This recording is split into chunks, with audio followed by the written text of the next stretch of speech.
The afternoon sun painted the Henderson family's backyard in golden October light, casting dancing shadows through the towering oak trees that surrounded their property in Asheville, North Carolina. It was the kind of perfect autumn day that belonged in magazines, crisp air carrying the scent of pine and wood smoke, leaves crunching underfoot in shades of crimson and amber, and the sound of children's laughter echoing off the Blue Ridge Mountains in the distance. 3-year-old Emma Rose Henderson twirled in her new pink party dress, the one with the white polka dots and the tulle skirt that made her feel like a princess. Her golden curls bounced as she spun in circles on the lawn, giggling as her grandmother Martha chased her with exaggerated slowness. "I'm gonna catch you, little birthday girl," Martha called out, her face flushed with joy and exertion. "No, Grandma, I'm too fast," Emma squealed, her tiny legs pumping as she raced toward the old wooden swing set at the edge of the yard. The backyard buzzed with the warmth of family. Emma's parents, David and Michelle, were setting up the birthday cake on a picnic table decorated with balloon clusters and streamers. Her Uncle Tom manned the grill, flipping hamburgers while arguing good-naturedly with Emma's Aunt Lisa about proper cooking temperatures. Cousins played cornhole near the deck, their competitive banter adding to the cheerful chaos. It was supposed to be a perfect day, a celebration, a memory they'd treasure forever. Martha watched Emma climb onto the wooden swing, her small hands gripping the chains. The grandmother's heart swelled with love as she pushed her granddaughter gently, listening to the child's delighted shrieks. "Higher, Grandma, I want to touch the clouds." "Not too high, sweetheart. We don't want you flying away," Martha laughed, giving one more gentle push. Then the doorbell rang. Martha glanced toward the house, then back at Emma, who was swinging contentedly, her dress billowing like a parachute. The delivery truck in the driveway explained the interruption, the ice cream cake they'd ordered for the party. "Emma, honey, stay right there on the swing. Grandma will be right back. Don't move, okay?" "Okay, Grandma," Emma called, pumping her legs the way her father had taught her. Martha hurried toward the house, her mind already on the logistical dance of clearing freezer space. The walk to the front door took maybe 20 seconds, another 10 to sign for the delivery, 5 more to exchange pleasantries with the driver about the beautiful weather. 35 seconds, that's all it was. But 35 seconds was enough to change everything. When Martha returned to the backyard, the swing hung empty, creaking softly in the breeze. "Emma," Martha called, scanning the yard. Maybe she'd gone to see her parents at the picnic table, or joined her cousins in their game. But something felt wrong. The air suddenly seemed colder. "Emma, baby, where are you?" Martha's voice carried a slight edge now as she walked quickly toward the picnic table. "Michelle, is Emma with you?" Emma's mother looked up from arranging candles on the cake, her brow furrowing. "No, wasn't she with you on the swing?" "She was, but I just stepped inside for a second to get the ice cream cake in." "Emma," Michelle's scream cut through the afternoon like a blade. Every conversation stopped, every head turned. Within seconds, the cheerful gathering transformed into a frantic search. David ran toward the front yard, calling his daughter's name. Uncle Tom sprinted to check the garage. Aunt Lisa searched the house, throwing open closet doors and checking under beds with increasing desperation. But Martha's eyes were drawn to the tree line at the back of the property, the place where their manicured lawn gave way to wild forest. The ravine, the dense woods that stretched for miles into the mountains. The woods they'd always warned Emma to stay away from. "Oh God," Martha whispered, her hand flying to her mouth. "The woods, she wouldn't, she knows not to." But Emma was 3 years old, curious, fearless, and she'd been fascinated by the forest, always asking about the animals that lived there, the fairies she was certain hid among the trees. David ran to his mother-in-law's side, following her gaze. His face went white. "No, no, no, no, Emma," his voice cracked as he bellowed into the forest. "Emma, baby, where are you?" Nothing, only the whisper of wind through the trees and the distant call of a crow. Michelle appeared at the back door, her phone pressed to her ear with shaking hands. Her voice was surprisingly steady as she spoke to the 911 dispatcher, but tears streamed down her face. "My daughter is missing. Emma Henderson, she's 3 years old. Blonde hair, blue eyes, she's wearing a pink dress with white polka dots. She was in our backyard and now she's gone. We live at 1247 Mockingbird Lane. Please, you have to help us. There's a forest behind our house and—" Her voice finally broke. The extended family fanned out, calling Emma's name until their voices went hoarse. Neighbors emerged from their homes, joining the search. But as the minutes ticked by, 5, then 10, then 15, hope began to thin like smoke. The temperature was dropping. The forecast called for a cold front moving in, with temperatures plummeting to near freezing after sunset. Emma was wearing only a thin party dress and white sandals. No jacket, no protection. And the sun was already sinking toward the mountain peaks, painting the sky in shades of orange and red that would have been beautiful under different circumstances. Now, those colors looked ominous, threatening, a countdown to darkness. Martha sank onto the empty swing, her legs giving out. She gripped the chains her granddaughter had held just minutes before, and a sob tore from her chest. "I only looked away for a second," she whispered to no one. "Just 1 second." In the distance, sirens began to wail, growing closer with every passing moment. Help was coming. But would it be fast enough? As the first police car pulled into the driveway, Martha looked at the darkening forest and felt a cold certainty settle in her bones. Her granddaughter was out there somewhere, alone and afraid. And time was running out. Detective Sarah Morrison was halfway through her turkey sandwich when the radio on her belt crackled to life with a sound that made her stomach drop, the tone reserved for the worst kind of emergency. "All available units, we have a missing child. Female, age 3, last seen at 1247 Mockingbird Lane. Wooded area behind residence. Temperature dropping. This is now a critical search and rescue." Sarah was already moving, her sandwich forgotten on the break room table. She grabbed her tactical vest and sprinted toward the K9 unit bay where her partner waited. Max's ears perked up the moment he heard her boots on the concrete floor. The 5-year-old German Shepherd was on his feet instantly, his dark eyes locked on Sarah with an intensity that still gave her chills after 3 years of working together. He knew. Somehow, he always knew when it was serious. "We've got one, boy," Sarah said, her voice tight as she clipped his search vest onto his muscular frame. The orange vest with search and rescue emblazoned across it transformed him from pet to professional in seconds. "A little girl, 3 years old. We need to find her fast." Max's tail stopped wagging, his body went rigid, focused, ready. Sarah had worked with search dogs for 12 years, but Max was different, special. He'd found a missing hiker buried under a snowdrift in the Smokies, located an Alzheimer's patient who'd wandered 8 miles from her nursing home, discovered a kidnapping victim locked in a storage container at an abandoned warehouse. His success rate was unprecedented, 23 successful searches, 0 failures. But they'd never had a case with stakes this high. A 3-year-old in the wilderness with freezing temperatures coming. Children were different from adults.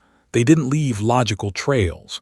They followed curiosity, chased butterflies, got distracted by shiny rocks, and their small bodies succumbed to hypothermia much faster. The drive to Mockingbird Lane took 8 minutes that felt like 8 hours.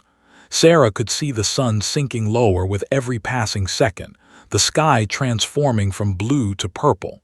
Sunset was at 6:43 p.m. It was now 6:47 p.m. They were losing light. The scene that greeted them was controlled chaos. 3 patrol cars, their lights painting the quiet suburban street in strobes of red and blue. Neighbors clustered on lawns, arms crossed against the growing chill. And in the driveway of 1247, a family in the throes of every parent's worst nightmare. Sarah spotted the incident commander immediately, Sergeant Frank Reeves, a 20-year veteran with silver hair and a face carved by too many bad calls. "Morrison, thank God," Frank said, gripping her shoulder. "We've got maybe 30 volunteers searching, but it's a mess. The forest behind the house connects to thousands of acres of mountain wilderness. If she got any real distance." He didn't need to finish. They both knew what happened to children lost in the mountains overnight. "Where was she last seen?" Sarah asked, already scanning the property. "The grandmother says she was on that swing set." Frank pointed to the empty wooden swing still swaying slightly in the breeze. "She stepped inside for maybe 30 seconds. When she came back, the girl was gone." 30 seconds isn't enough time to reach the tree line on foot, Sarah observed. "Not for a 3-year-old. "I know, which means either someone took her or she moved fast. Maybe she saw something that caught her attention, a deer, a rabbit, who knows?" Sarah's jaw clenched. Every second they spent talking was a second Emma was getting colder, more scared, potentially more lost. "I need something with her scent. Unwashed clothing, a favorite toy, anything she had close contact with."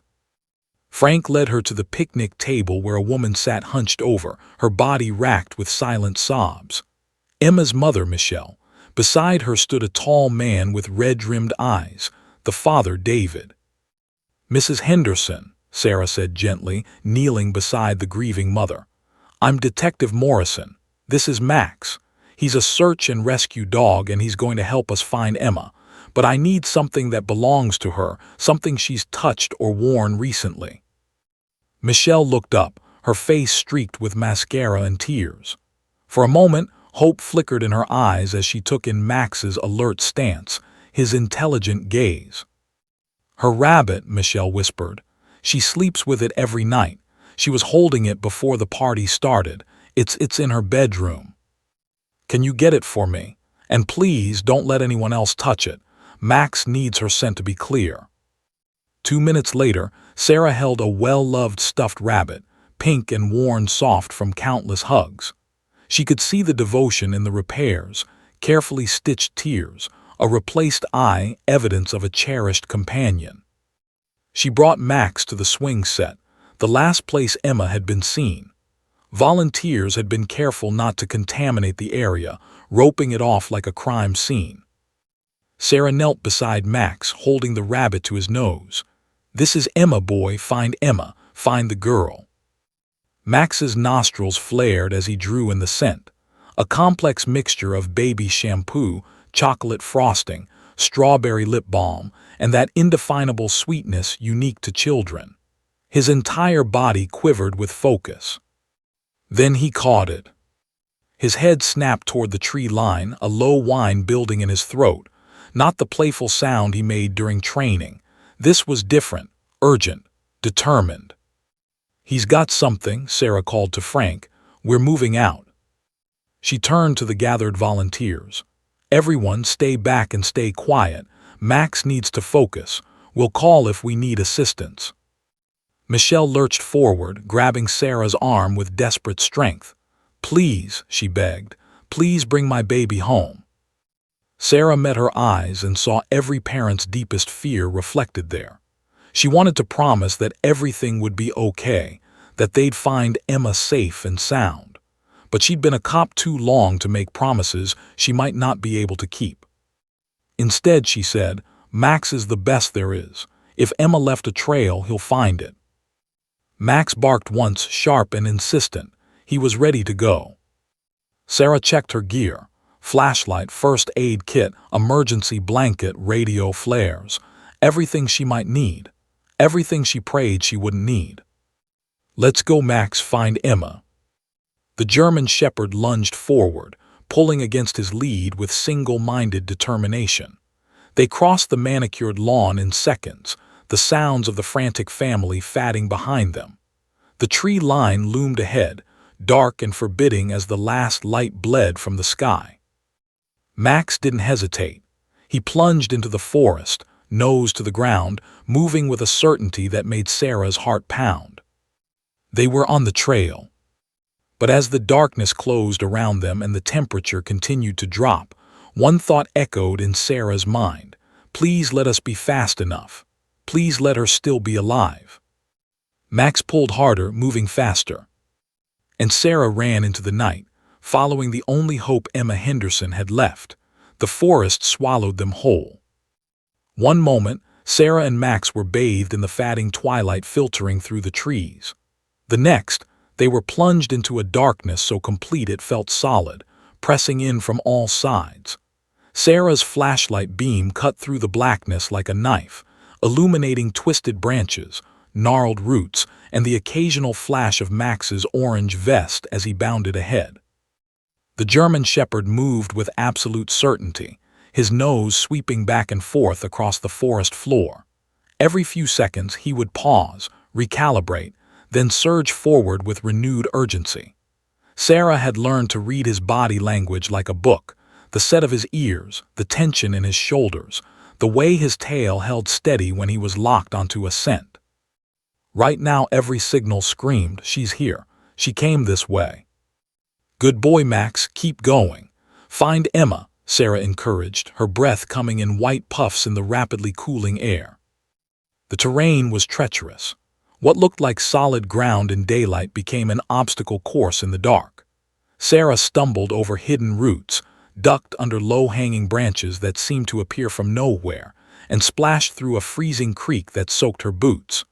Behind her, she could hear the distant sounds of the volunteer search teams fanning out in a grid pattern, their voices calling Emma's name echoing through the mountains. But Max wasn't following a grid.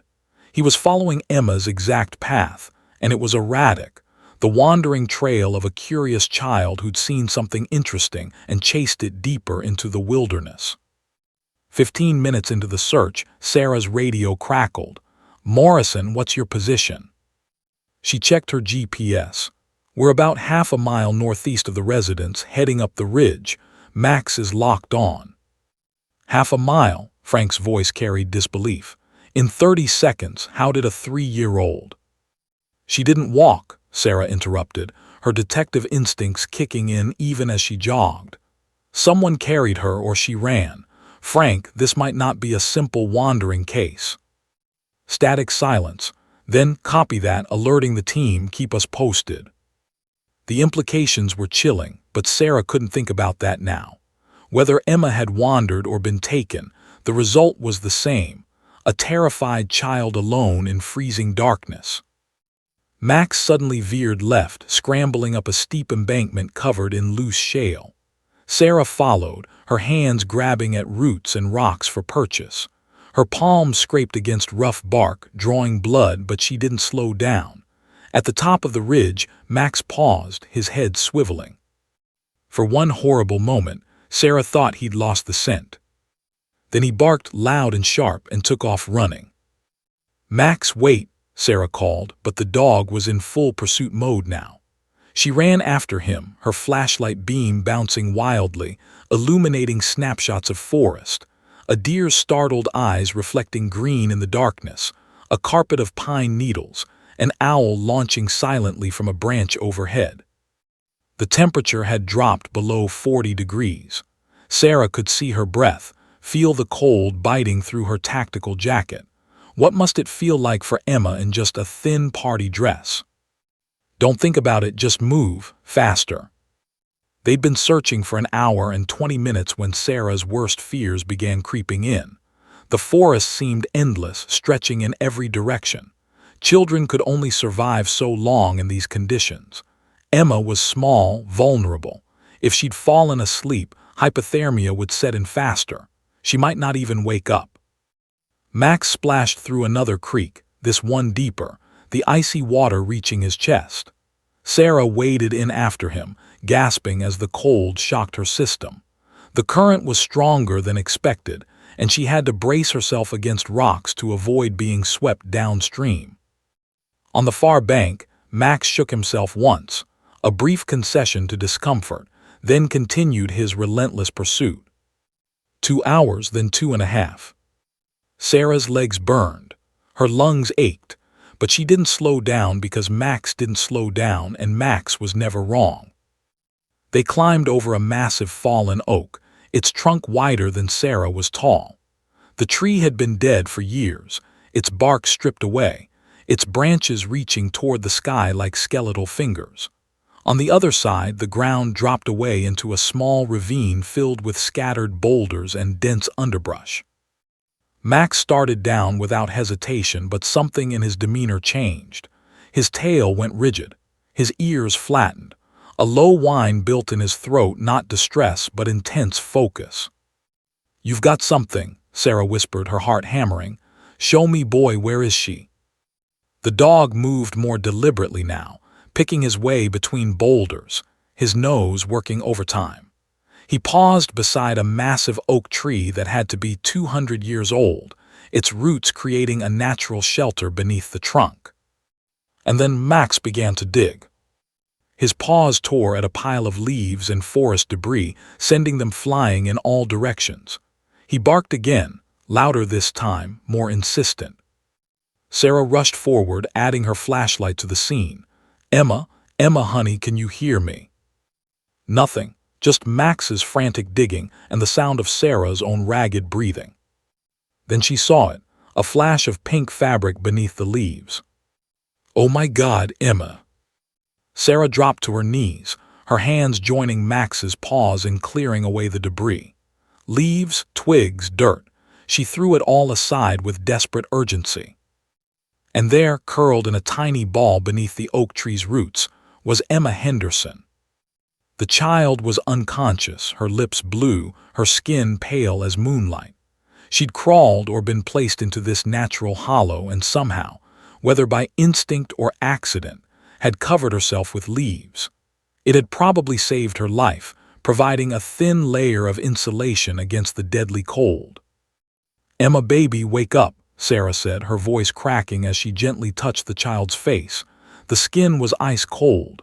"I've got you now, you're safe." But Emma didn't respond. Her breathing was shallow, barely visible. Her tiny body was limp as Sarah carefully lifted her from her makeshift shelter.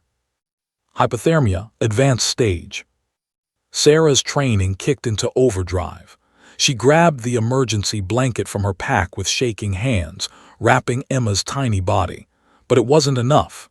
The child needed heat, and she needed it now. "Max, here," Sarah commanded. The German shepherd immediately understood. He lay down on the ground, and Sarah positioned Emma against his warm body. Max's internal temperature ran higher than a human's, around 101 degrees. He would act as a living heating pad.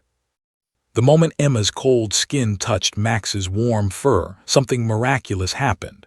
The child's eyes fluttered. A tiny sound, barely more than a whimper, escaped her blue lips. "That's it, sweetheart. Wake up for me," Sarah encouraged, radioing for the paramedics while keeping one hand on Emma, monitoring her breathing. Emma's eyes opened to slits.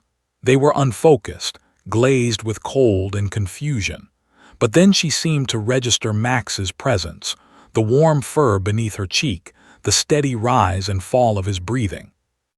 Her frozen fingers moved with agonizing slowness, gripping Max's fur. "D-doggy," she whispered, her voice barely audible.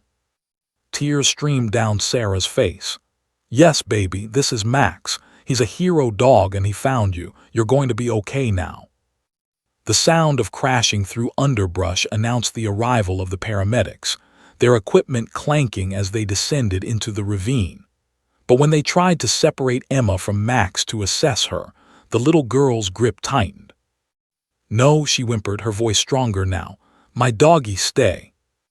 Max didn't move.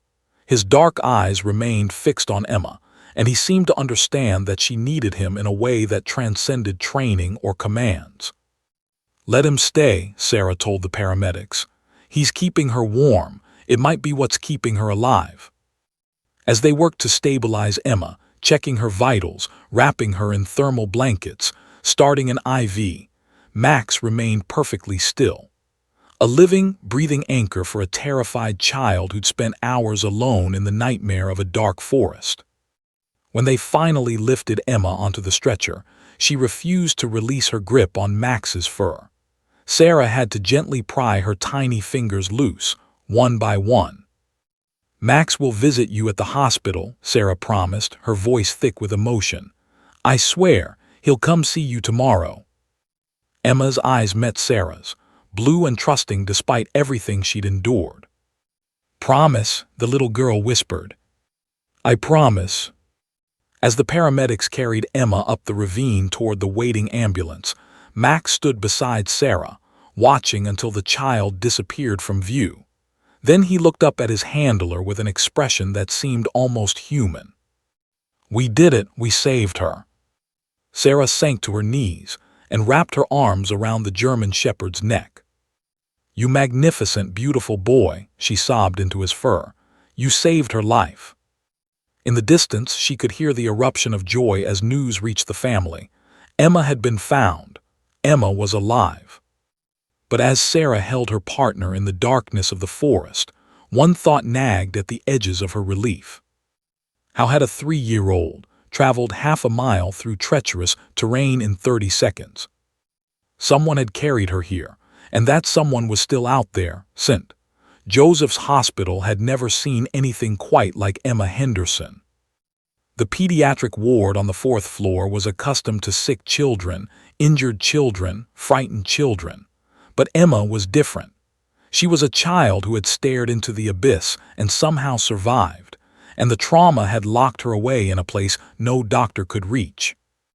Dr. Rachel Chen, the hospital's chief pediatric psychologist, stood outside Emma's room on the second morning, watching through the observation window with growing concern. The little girl sat propped against pillows, her blonde curls limp, her blue eyes staring at nothing. She hadn't spoken since arriving at the hospital, hadn't cried, hadn't even acknowledged her parents' desperate attempts to comfort her. "She's exhibiting severe dissociative symptoms," Dr. Chen explained quietly to Michelle and David Henderson, who looked as though they'd aged 10 years in 2 days. The trauma of the abduction and abandonment was overwhelming for her developing brain. "She's retreated somewhere we can't reach." "But she's physically okay?" David asked, his voice hoarse from sleepless nights. "Remarkably, yes. Mild hypothermia, dehydration, some scrapes and bruises. Physically, she'll make a full recovery." Dr. Chen paused. "But emotionally, that's going to take time and possibly intensive therapy." Michelle's hand flew to her mouth, stifling a sob. They had their daughter back, alive and breathing.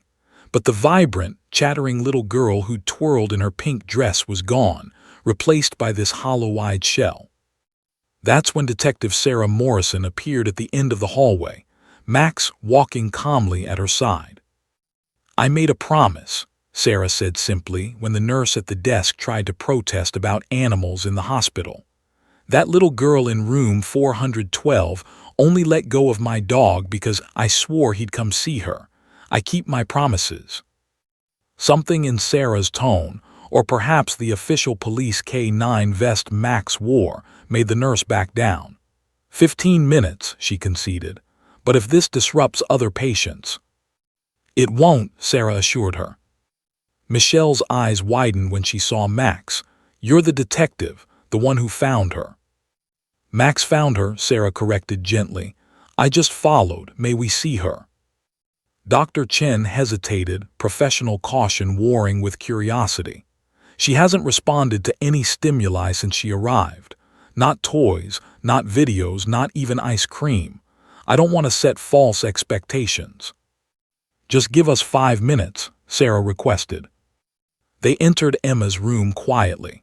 The child sat exactly as before, her small hands folded in her lap, her gaze fixed on the window where autumn leaves drifted past. She didn't turn, didn't blink, didn't acknowledge their presence. Until Max made a soft, chuffing sound, the gentle greeting he reserved for people he remembered. Emma's head snapped toward the door so fast Michelle gasped. And for the first time in 48 hours, life returned to the little girl's eyes. "Doggy," she whispered, her voice rusty from disuse. Max didn't wait for permission. He walked straight to the hospital bed, sat down beside it and rested his chin on the mattress, right next to Emma's hand. What happened next made every adult in the room freeze. Emma moved. She sat forward, her movements still slow and uncertain but purposeful. Her tiny hand reached out and touched Max's head, her fingers tangling in his soft fur. And then, like a dam breaking, she threw herself forward and buried her face in the dog's neck. "You came back," she sobbed, her whole body shaking. "You came back for me." Max remained perfectly still, his dark eyes watching Emma with an intensity that seemed almost human. He made no move to pull away, even as tears soaked into his fur. He simply held space for her grief. Dr. Chen's professional composure cracked. She wiped at her own eyes, making notes on her tablet with trembling hands. Michelle and David clung to each other, witnessing their daughter's first real emotion since the rescue. "I was so scared," Emma whimpered into Max's fur. "The bad man took me. He said I'd never see Mommy and Daddy again. He left me in the dark, but you found me. You saved me." The bad man. Sarah's jaw clenched. This was the first time Emma had mentioned an abductor. The investigation had been proceeding on that assumption, the distance she'd been carried, the way she'd been hidden under leaves, but hearing it from the child's own mouth made it visceral and real. "Max will always protect you," Sarah said softly, kneeling beside the bed. "That's his job. He's a hero dog."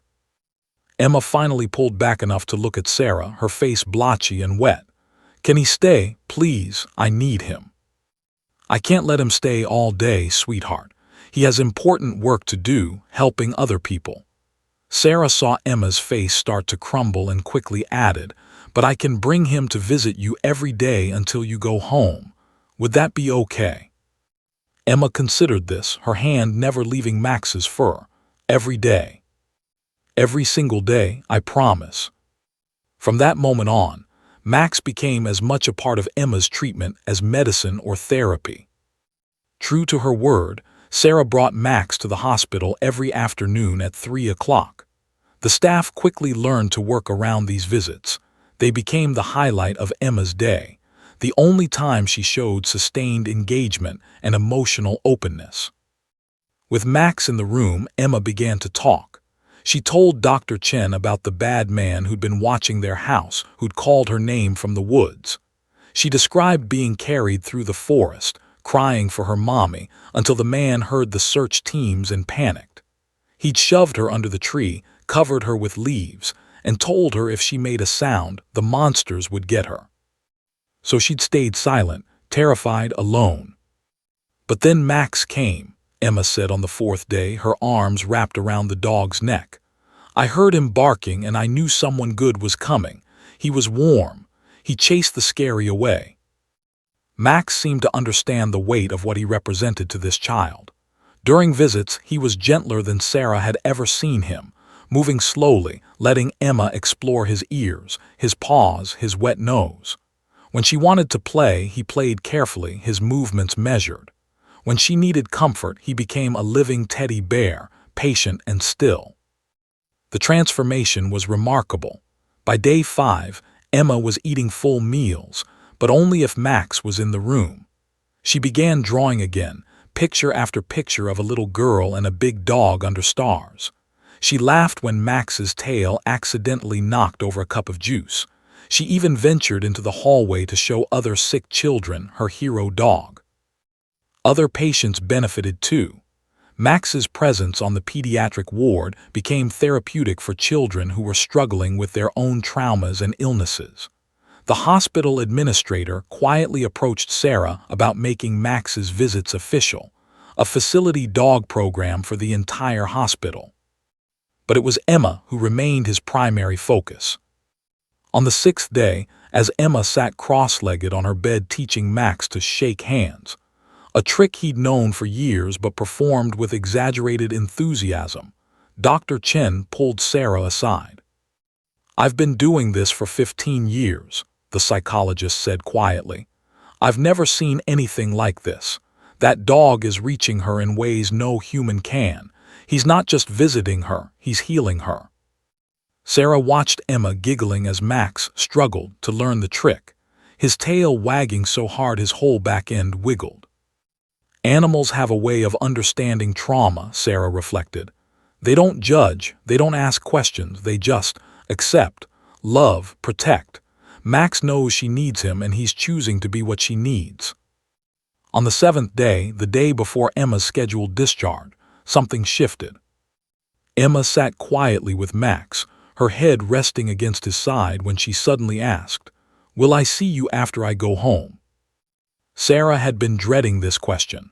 Protocol said once a victim was safe, the K-9 unit moved on to other cases. Max had work to do, people to save.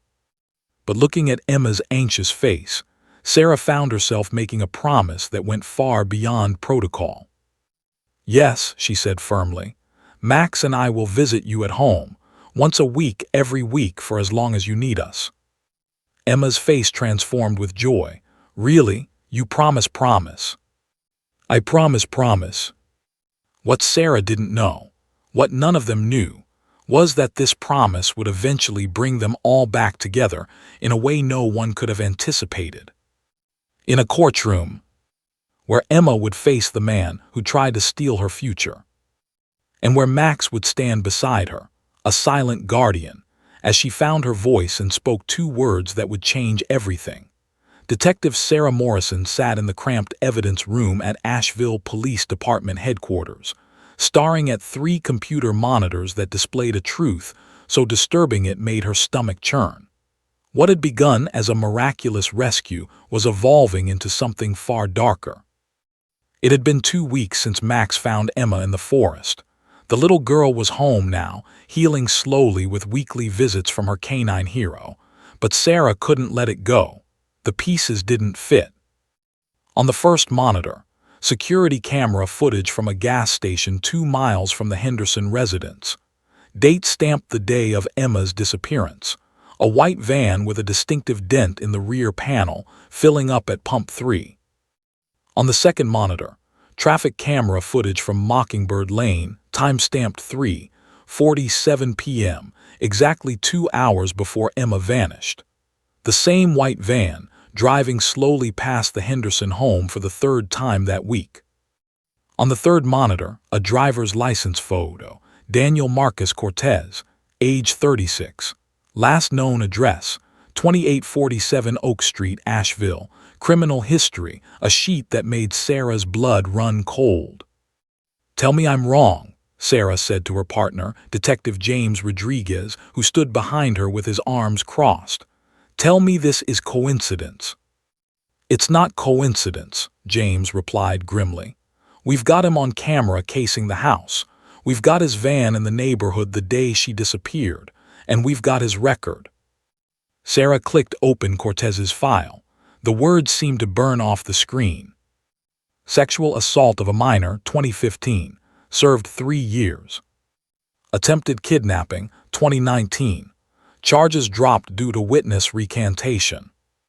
Failure to register as a sex offender in his current jurisdiction. He moved to Asheville 3 months ago, James continued. Didn't register with local authorities like he was supposed to, flying under the radar. And guess where he was working? Sarah looked up sharply. Henderson Landscaping hired him 6 weeks ago to do seasonal yard work. He had access to their property, Sarah. He'd been in their backyard. He knew the layout, knew about the forest, knew Emma. The room seemed to tilt. This wasn't a random crime of opportunity. This was planned, calculated, a predator who'd been watching, waiting, studying his victim. "Where is he now?" Sarah demanded. "That's the problem. He vanished. Quit his job the day after Emma disappeared. Landlord says he cleared out of his apartment that same night, left no forwarding address. His van was found abandoned 3 days ago in a Walmart parking lot in Tennessee, wiped clean." Sarah stood abruptly, her chair scraping against the floor. "He's running." "Yeah, and he knows we're looking for him." The investigation kicked into high gear. The FBI got involved. issuing a federal warrant for Cortez's arrest on kidnapping and child endangerment charges. His photo appeared on news stations across 3 states. The community of Asheville reeled with the revelation that a registered sex offender had been living and working among them undetected. But it was Emma's testimony that would be crucial to securing a conviction, and that presented a problem that kept Sarah awake at night. The little girl was 4 years old now, traumatized, fragile. Could she testify? Should she? Sarah visited Emma at home on a crisp November afternoon, Max at her side as always. The Henderson house had changed since the abduction: new security system, motion sensor lights, cameras on every corner. The backyard swing set had been removed entirely, the memory too painful. Emma was in her room when they arrived, surrounded by drawings. Every single one featured Max. Max in the forest, Max in the hospital, Max with a cape labeled Hero Dog in shaky crayon letters. "Detective Sarah," Emma squealed, launching herself at Sarah before dropping to her knees to hug Max. The dog's tail wagged and he licked her face, drawing delighted giggles. Michelle appeared in the doorway, her smile not quite reaching her eyes. "She's been asking about you all morning. It's all she talks about. When is Max coming? When is Max coming?"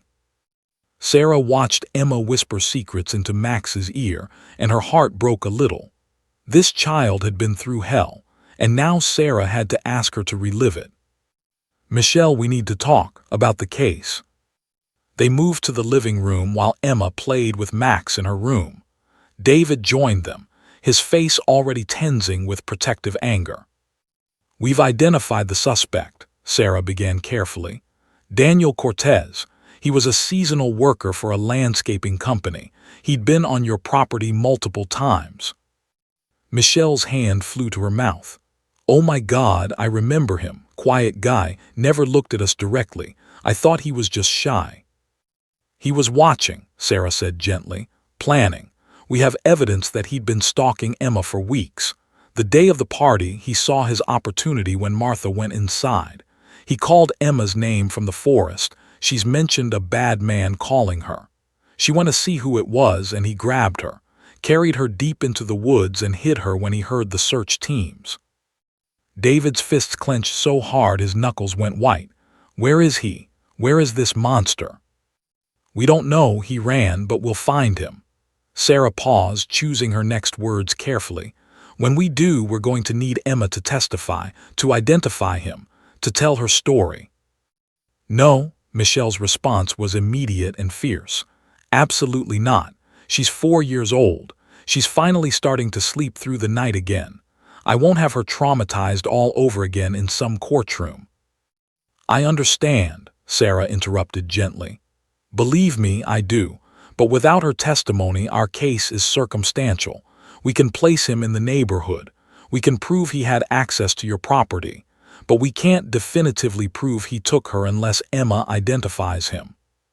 "She's a baby," David said, his voice breaking. "How is she supposed to face the man who tried to kill her?" "She won't be alone," Sarah said. "There are protocols for child witnesses, closed courtrooms, victim advocates, and—" She hesitated, then made a decision that would change everything. "There's something else. It's not standard procedure, but some jurisdictions allow facility dogs in courtrooms to support vulnerable witnesses." Michelle frowned. "Facility dogs?" "Dogs specially trained to provide emotional support during testimony. They help reduce anxiety, provide comfort. Studies show child witnesses are more coherent and less traumatized when a therapy dog is present." Emma's voice suddenly called from her bedroom, "Max, do the spinny trick." Sarah met Michelle's eyes. "Max isn't certified as a facility dog, he's search and rescue, but Emma trusts him completely. When she's with Max, she can talk about what happened. Without him, she shuts down." Understanding dawned on Michelle's face. "You want Max in the courtroom with her?" "I can't promise a judge would allow it. It's unprecedented in North Carolina, but if there was ever a case that warranted an exception." David stood and walked to the window, looking out at the backyard where his daughter had been stolen. When he spoke, his voice was steel. "That bastard took my little girl into the woods and left her to die. He deserves to rot in prison for the rest of his miserable life." "He does," Sarah agreed, "and Emma might be the only one who can put him there." 3 days later, the call came. Daniel Cortez had been apprehended at a bus station in Georgia, trying to flee to Mexico under a fake ID. He was being extradited back to North Carolina to face charges: kidnapping, child endangerment, failure to register as a sex offender, and attempted murder. The trial date was set for March, 4 months away. Prosecutor Linda Hayes, a veteran of the district attorney's office with a reputation for being fierce in child protection cases, took Sarah's call about the facility dog idea. "It's never been done in our jurisdiction," Linda said bluntly. "The defense will fight it. They'll claim it's prejudicial, that a rescue dog will make the jury sympathetic to the victim." "The jury should be sympathetic to the victim," Sarah shot back. "She's 4 years old." "I agree, but we need to do this by the book or it gets overturned on appeal." Linda paused. "That said, I've seen the psychological evaluations. Emma can't tell her story without that dog, can't even be in the same room as Cortez's photo without having panic attacks, but with Max present she's calm, coherent." "So you'll petition the judge?" "I'll do better than that. I'll make it impossible for him to say no." What Sarah didn't know was that this decision, to bring Max into the courtroom, would create a moment that would ripple far beyond one little girl's case. A moment that would freeze an entire room. A moment that would start with Emma pointing at her hero, and end with 2 words that would change the national conversation about justice, trauma, and the healing power of the bond between a child and a dog. The pieces were moving into place. The trial was coming. And Max, the German shepherd who'd already saved Emma's life once, was about to help her save herself. Judge Patricia Coleman had presided over the Buncombe County Superior Court for 17 years. She'd seen every kind of case imaginable: murders, robberies, fraud schemes, domestic violence. She prided herself on running a fair courtroom, balanced and impartial, where the law was applied without emotion or theatrics. But the motion sitting on her desk that cold February morning was unlike anything she'd encountered in her career. Petition to allow facility dog in courtroom for minor witness support. Judge Coleman removed her reading glasses and rubbed her tired eyes. Outside her chamber's window, snow fell softly over downtown Asheville, covering the city in pristine white. Beautiful, peaceful, the opposite of the storm brewing in her courtroom. The state of North Carolina v. Daniel Marcus Cortez. Trial set to begin in 3 weeks. The case had consumed local media for months. A registered sex offender who'd stalked and abducted a 3-year-old girl, abandoning her in freezing wilderness to die. The miracle rescue by a police dog. The victim's ongoing trauma. It had everything the press loved: a monster, an innocent child, and a hero in fur. But this motion threatened to turn the trial into something unprecedented.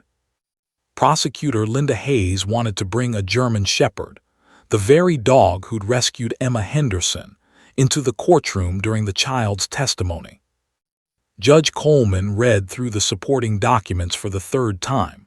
Psychological evaluations from Dr. Rachel Chen, testimony from trauma specialists, videos of Emma attempting to discuss the abduction with and without the dog present.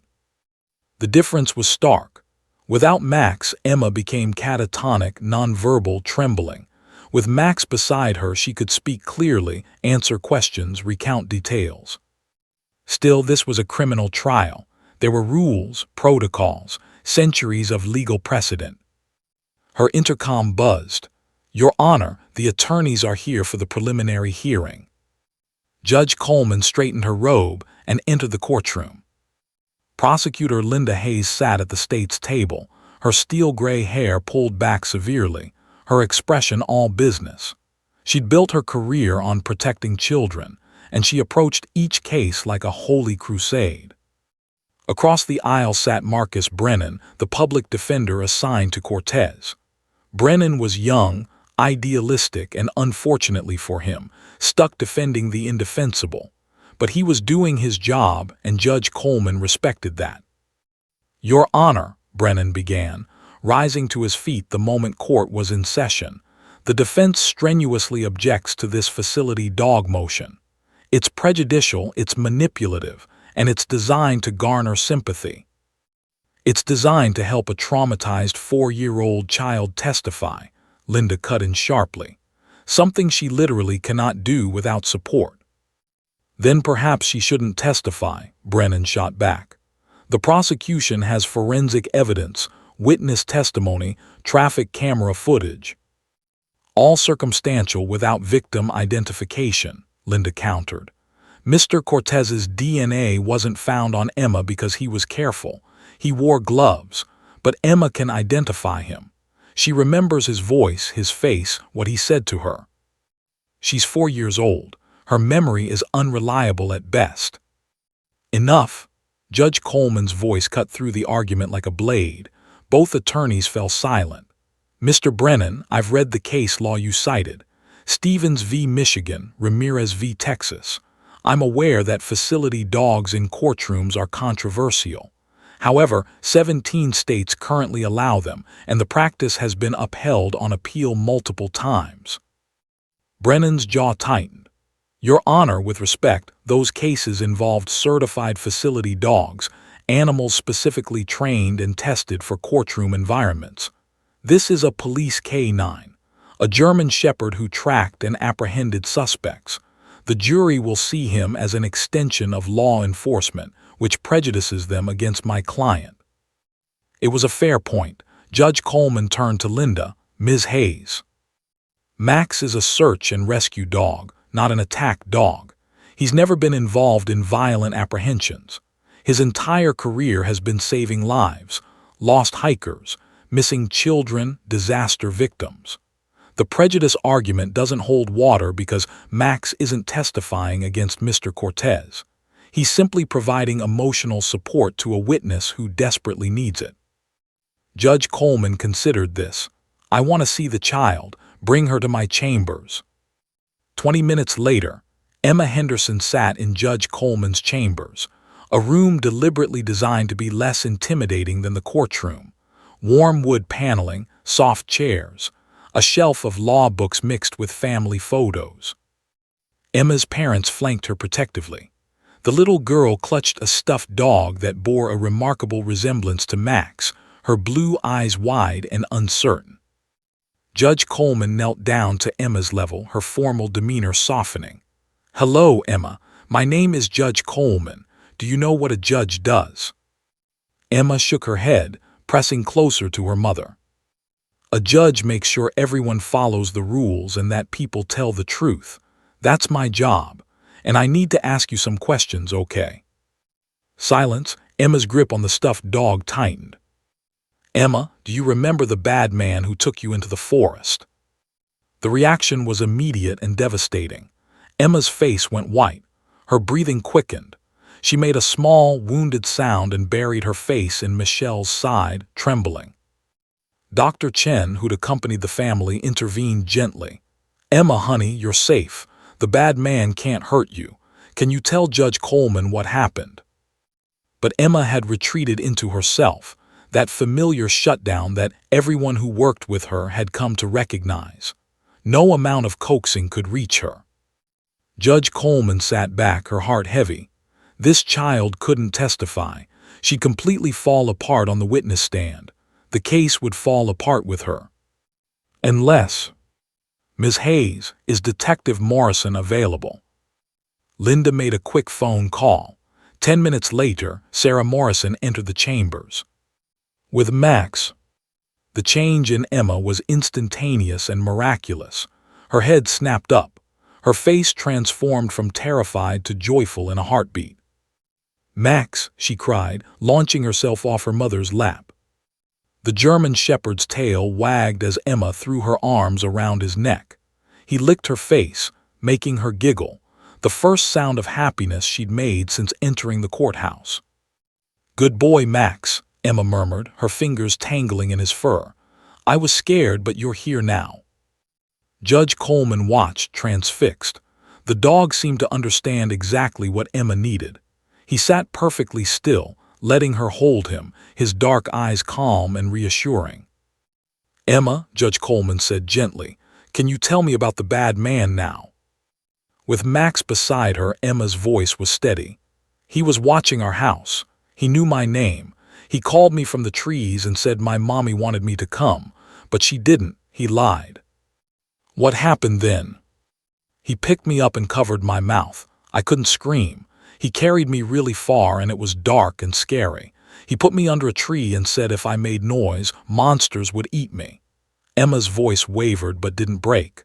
"But then Max came. Max isn't scared of anything. He found me and kept me warm and I knew I was safe." Judge Coleman looked at the dog, then at the child clinging to him. The law was supposed to be impartial, objective, but it was also supposed to serve justice. And how could there be justice if the victim couldn't speak? "Everyone out except the attorneys," Judge Coleman ordered. When the chambers cleared, she addressed both lawyers. "Here's my ruling. The dog will be allowed in the courtroom during Emma Henderson's testimony under the following conditions. 1. He remains at the witness stand out of the jury's direct sightline. 2. He wears no police vest or identification that marks him as law enforcement. 3. The jury will be instructed that his presence is purely for witness support and bears no evidentiary weight. 4. If at any point the defense can demonstrate actual prejudice rather than speculative prejudice, I'll revisit this decision." Brennan opened his mouth to object, but Judge Coleman raised her hand. "Mr. Brennan, I've watched that child's testimony with and without the dog. Without him, she can't testify at all, which means your client might walk on a technicality despite overwhelming circumstantial evidence. With the dog present, she can tell her story, and your client gets a fair trial with all evidence heard. I suggest you take the win." Brennan's mouth snapped shut. He knew she was right. Linda Hayes allowed herself the smallest smile. Judge Coleman stood, signaling the meeting was over. "We proceed to trial in 3 weeks. Ms. Hayes, make sure that dog is ready. This courtroom is about to make history." The news spread like wildfire. Local media picked up the story first, then national outlets. North Carolina judge allows police dog in courtroom for child witness. Legal experts debated on cable news. Victim advocacy groups celebrated. Defense attorneys warned of dangerous precedents. But in the Henderson household, there was only relief. Sarah brought Max for extra visits, preparing Emma for what testifying would be like. They practiced in living rooms arranged like courtrooms. Emma learned to speak loudly and clearly. She learned that Max would be right beside her the whole time. "Will the bad man be there?" Emma asked one afternoon, her hand on Max's head. "Yes," Sarah answered honestly, "but he can't hurt you. He'll be far away, and there will be police officers and your parents and me and Max. So many people protecting you." Emma considered this, her face serious beyond her years. "Max is the bravest. If Max can be there, then I can be brave too." Sarah's eyes burned with unshed tears. "You're already the bravest person I know, sweetheart." The trial date arrived, March 15th. And with it came a moment that no one, not the judge, not the attorneys, not even Sarah Morrison, could have predicted. A moment that would begin with a little girl's voice and end with 2 words that would stop time itself. The courtroom of Judge Patricia Coleman was packed to capacity on the morning of March 15th. Journalists filled the gallery, their notebooks ready. Sketch artists positioned themselves for the best angles. The 12 jurors sat in their box, faces solemn, aware they were part of something unprecedented. At the defense table, Daniel Marcus Cortez sat in an orange jumpsuit, his wrists shackled, his expression carefully neutral. He was a nondescript man, average height, thinning brown hair, forgettable features. The kind of man who could blend into any crowd, which had made him dangerous. Prosecutor Linda Hayes sat ramrod straight at the state's table, her opening statement already delivered with devastating precision. She'd painted a picture of a predator who'd stalked an innocent child, planned her abduction, and left her to die when his crime was interrupted. The defense had countered weakly: mistaken identity, circumstantial evidence, no physical proof of contact. But everyone in the courtroom knew the truth.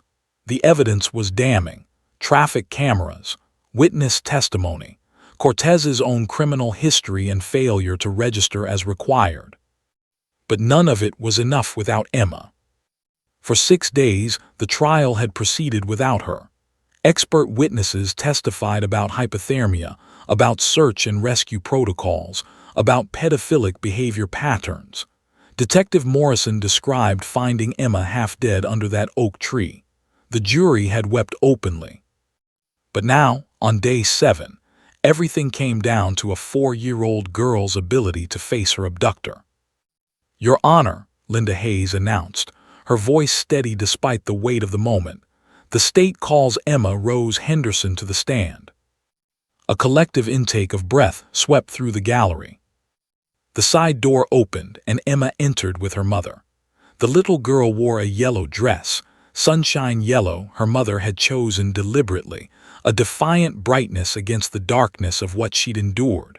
Her blonde curls were pulled back with a matching ribbon.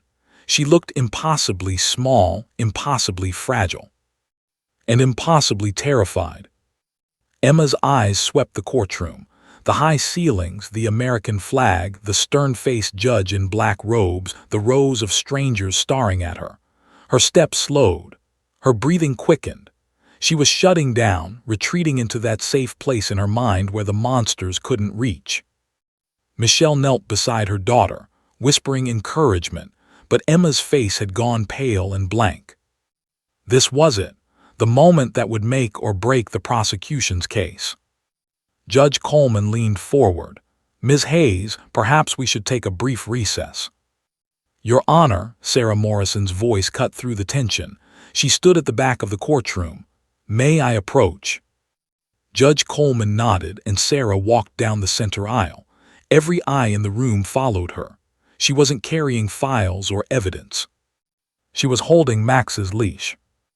The German Shepherd walked beside her with perfect discipline, his orange service vest replaced with a plain blue one that read simply "Facility Dog" in small letters. His ears were alert, his gait confident but not aggressive. He looked professional, calm, trustworthy. And the moment Emma saw him, everything changed. "Max," the little girl's voice rang out in the silent courtroom. Her face transformed, fear melting into pure joy.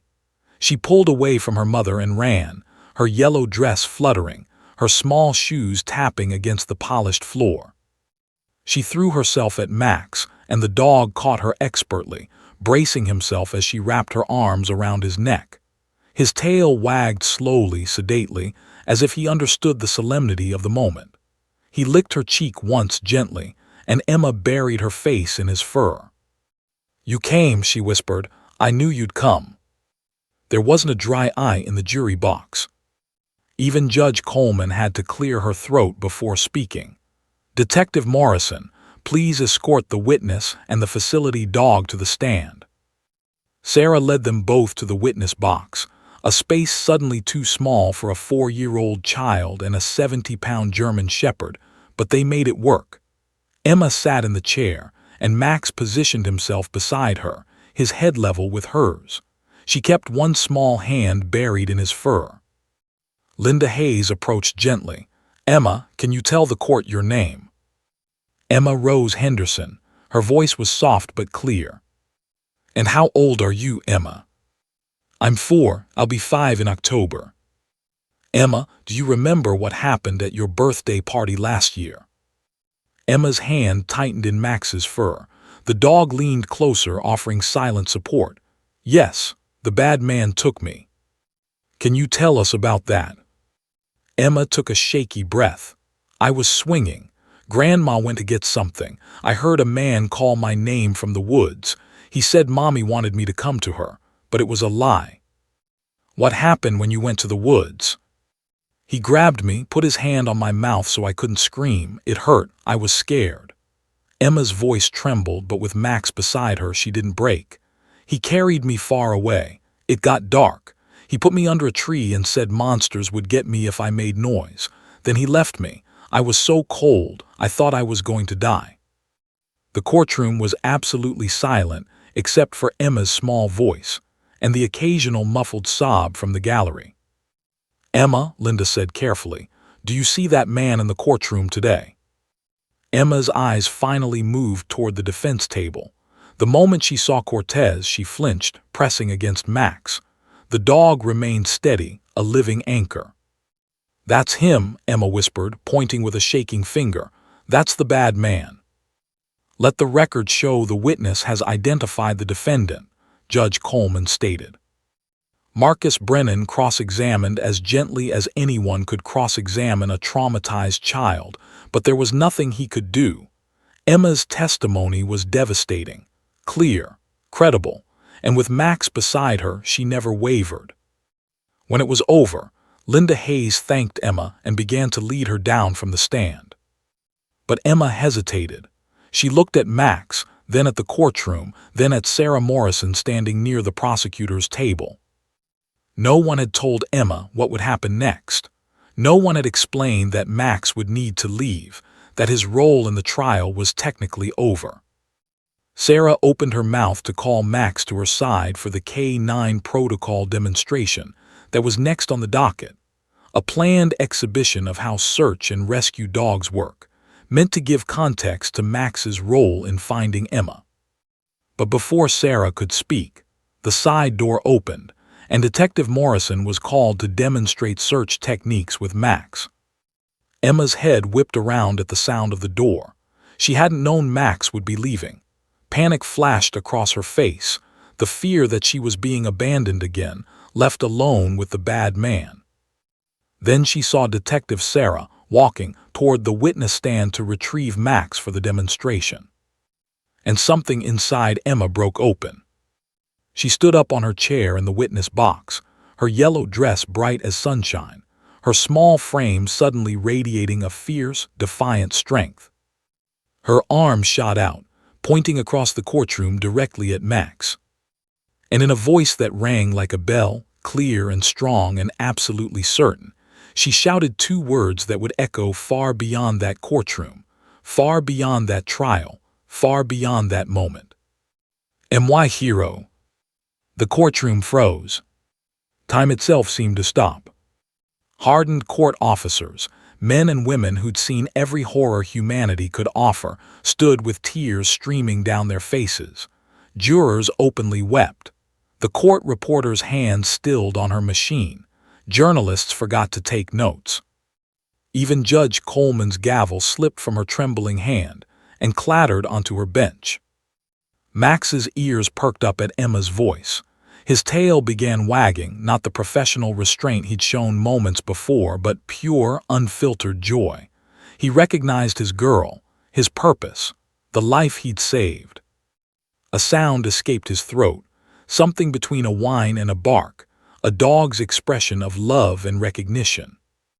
The little girl who'd been left to die in the cold darkness, who'd survived against impossible odds, who'd found the courage to face her abductor, now stood tall and proclaimed the truth that everyone in that room felt in their souls. This dog was a hero. Her hero. And in that moment, the trial transcended law and evidence and procedure. It became something elemental, a testament to survival, to courage, to the unbreakable bond between a child and the dog who'd saved her life. Judge Coleman had to call a 15-minute recess.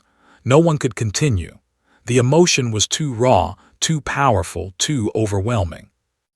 As the courtroom cleared, Emma climbed down from the witness stand and walked to Max. She wrapped her arms around his neck one more time and whispered words only he could hear. "Thank you for saving me. Thank you for being brave when I couldn't be. Thank you for being my hero." Max licked her face, his tail wagging. And Sarah Morrison, watching from across the room, knew that whatever happened next in this trial, this moment would change everything. Not just for Emma, but for every traumatized child who would come after her. The jury deliberated for exactly 2 hours and 17 minutes.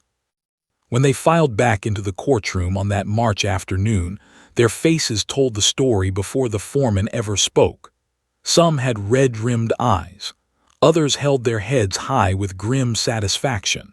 They'd witnessed something profound in this courtroom, not just a trial, but a testament to survival.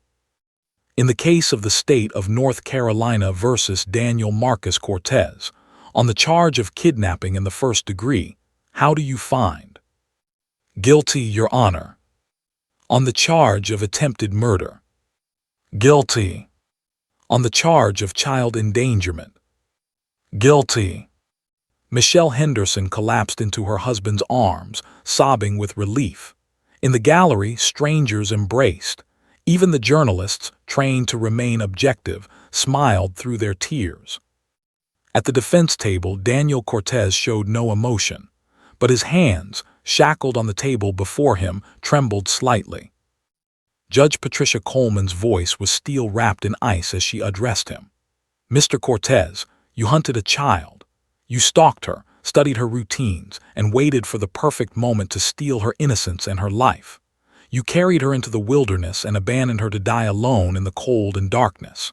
The only reason Emma Henderson is alive today is because of the courage of a little girl, the dedication of law enforcement, and the extraordinary abilities of a search and rescue dog."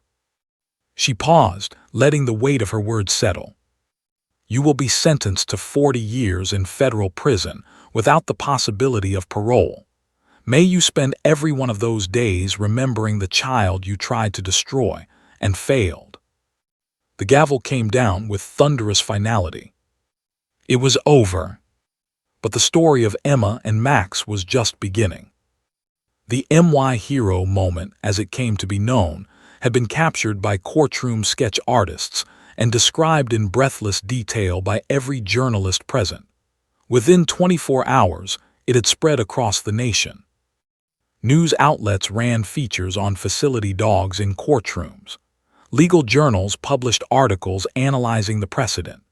Victim advocacy groups seized on Emma's case as proof that the justice system needed to evolve to better serve traumatized witnesses. The video of a news anchor describing the moment, her own voice breaking as she recounted Emma's declaration, went viral with over 15 million views. But the real change happened quietly, in state legislatures and courtrooms across America. Within 6 months, 3 states passed laws expanding facility dog programs for vulnerable witnesses. Within a year, it was 7 states. The Emma Henderson Law, as advocates called it, became a blueprint for protecting child witnesses while ensuring fair trials. Judge Patricia Coleman received hundreds of letters from survivors of abuse thanking her for allowing Max in the courtroom. She kept every single one in a special file in her chambers. And Sarah Morrison found herself invited to speak at conferences, to train other K-9 units in facility dog protocols, to share Max's story with law enforcement agencies around the world. But while the legal world celebrated a landmark case, the Henderson family focused on something far more important: Emma's healing. 6 months after the trial, on a bright September morning, Sarah Morrison pulled into the driveway of the Henderson home with Max in the passenger seat. These weekly visits had become sacred, a promise kept, a bond honored. Emma was waiting on the front porch, bouncing with barely contained excitement. At 4.5 years old, she was taller now, her face fuller, her eyes brighter. The hollow, haunted look was gone, replaced by the natural exuberance of childhood. "Max," she squealed, racing down the steps. The German shepherd bounded toward her, his tail wagging furiously. They met in the middle of the lawn in a tangle of fur and giggles, Emma's laughter ringing out like music. Guess what, Emma said breathlessly, her arms around Max's neck. "I started kindergarten, and I told everyone about you. My teacher says you're a hero and she wants to meet you." Sarah smiled, her heart full. This joyful, confident child was why she did what she did, why Max did what he did. Michelle appeared with lemonade and cookies, settling into porch chairs as Emma and Max played in the yard.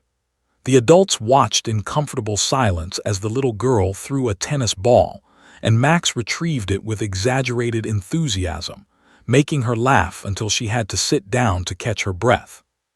"She has nightmares sometimes," Michelle said quietly, "but they're getting less frequent. And when she wakes up scared, she goes to the photo of Max on her nightstand and she calms down. She says he protects her even when he's not here." "He does," Sarah said simply. "That bond they formed, it's permanent, sacred." The therapist says Emma's recovery has been remarkable, faster and more complete than anyone expected. Michelle turned to look at Sarah.